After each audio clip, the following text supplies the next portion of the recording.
Good morning, one and all. From the second age of reason.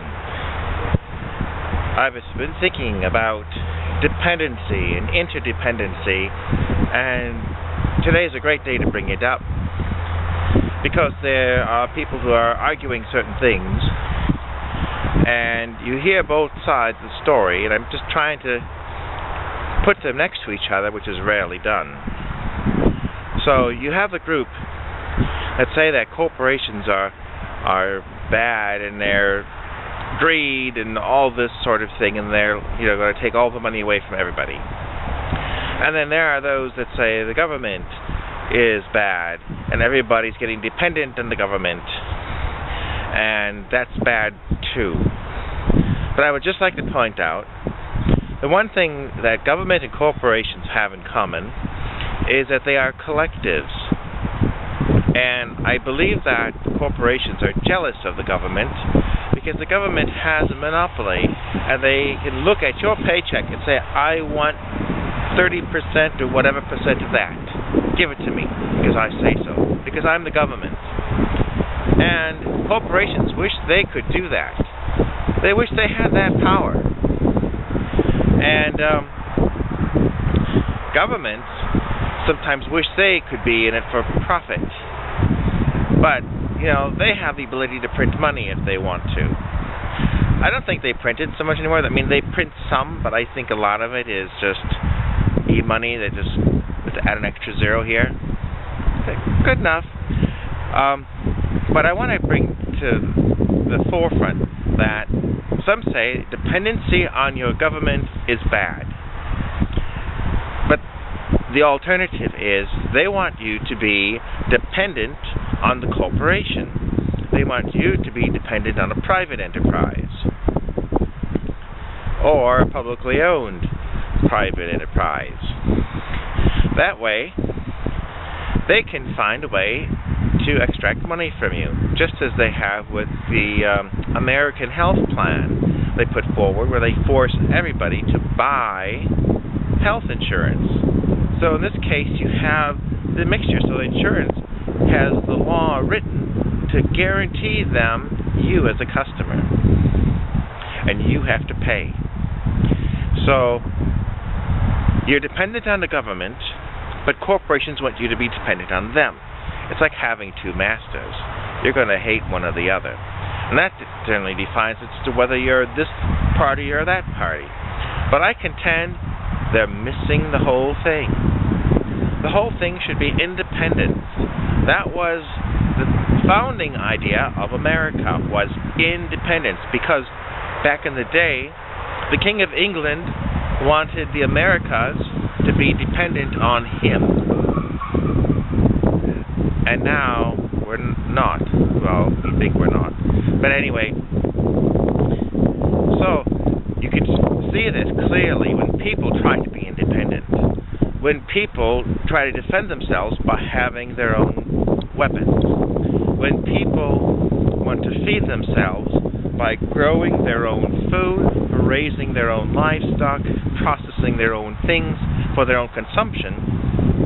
In this farming state of Wisconsin, the judges have come out and said that no, you do not have a right to eat the food that you produce off of your own land. Well, that tells you it right there. You're not allowed to be independent. There was in California the Rossum thing, where people owned the means of food production. They owned the livestock, they owned the facilities, and they were partaking of the results of that, and the government cracked down and took them down. So, this is another example where they're showing people you're not supposed to be independent. Or if people want to practice medicine by themselves. One of the earliest forms. The whole thing is what they call tax and regulate. They want to do that with cannabis as well. They say, let's decriminalize it. Let's tax it and regulate it. That will mess the whole thing up just as bad. So the whole idea is that they want to tax and regulate. In other words, that means they want to put their fingers into your wallet. The other way that they get you dependent is that they've generated the money system. The government has invented the dollar, or the pound, or whatever unit of measure you choose. And that way, the government keeps you dependent on them as supporting the denomination of money you carry around with you. However, corporations want in on the deal too.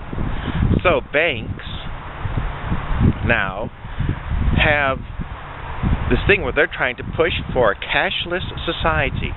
They don't want you to carry the money on you, because if you carry the money, you control it. You are independent. But they want you to be independent on them. So they will give you a card. They say, well, that's not your money. No, it's not. That's your money in their facility, and you can only use it by permission. So again, they want you to be dependent on them. If you could make your own money, oh, you can't. That's illegal. They want you to be dependent on them. So that's the whole idea about dependence and independence. And if you're promoting free enterprise corporations and free trade, you're against independence.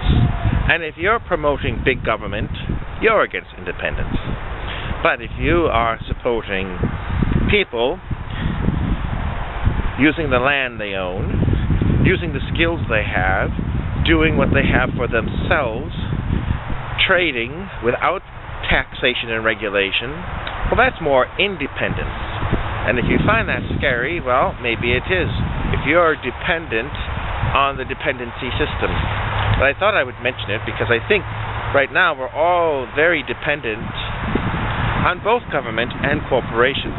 And there's this battle going on in politics. That's just the surface of it.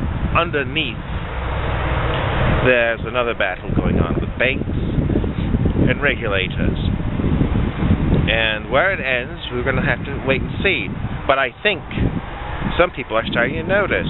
And that's why we have these protests all over the world. Although some of them, admittedly, are put together by governments to destabilize other governments.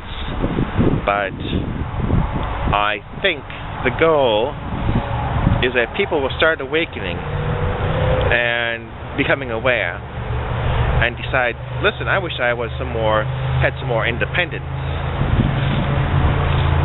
This tax and regulate idea is for the birds.